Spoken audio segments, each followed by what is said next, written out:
আসসালামু আলাইকুম রহমতুল্লাহ বরকাতু। আমার ডায়েরি থেকে কিছু কথা শেয়ার করার জন্য চলে আসছি। সেটা হলো নাম্বার ওয়ান, জীবন কারো জন্য অপেক্ষা করে না। আপনার জীবন আপনারই গোছাতে হবে, আপনারই ঘুরে দাঁড়াতে হবে।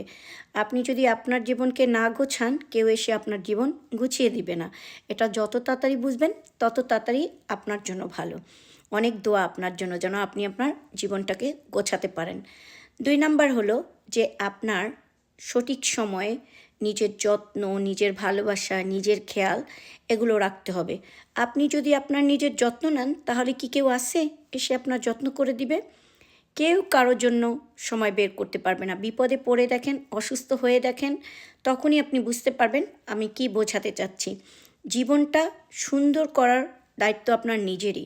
আপনার জীবন আপনারই দায়িত্ব। এটা যত তাড়াতাড়ি বুঝবেন তত তাড়াতাড়ি আপনি আপনার খেয়াল নেবেন।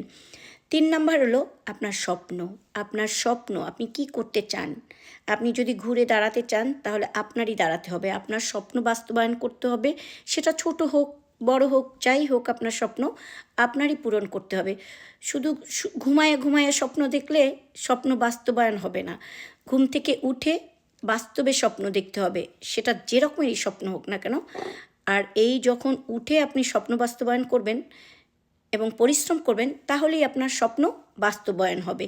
সেটা যেটাই করেন না কেন, ছোট বড় যাই হোক না কেন। তো দোয়া আপনার জন্য, যেন আপনার স্বপ্ন পূরণে অনেক সফল হন। 4 নাম্বার হলো যে আপনি কাউকে কখনো, এটা খুব ইম্পর্টেন্ট, কখনো কি করেন, কোথায় কাজ করেন, কত টাকা ইনকাম করেন, কাউকে বলবেন না। যত কম বলবেন তত আপনি জীবনে সুখী হতে পারবেন, সাকসেসফুল হতে পারবেন।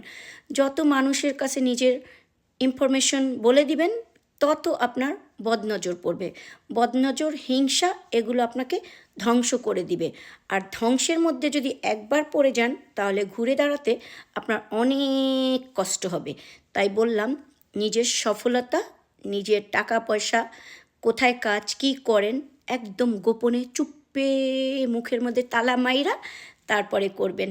দেখবেন অনেক ভালো করতে পারবেন। আর 5 নাম্বার হলো অতীত। অতীত নিয়ে কখনো প্যারা দিবেন না নিজেকে নিজে।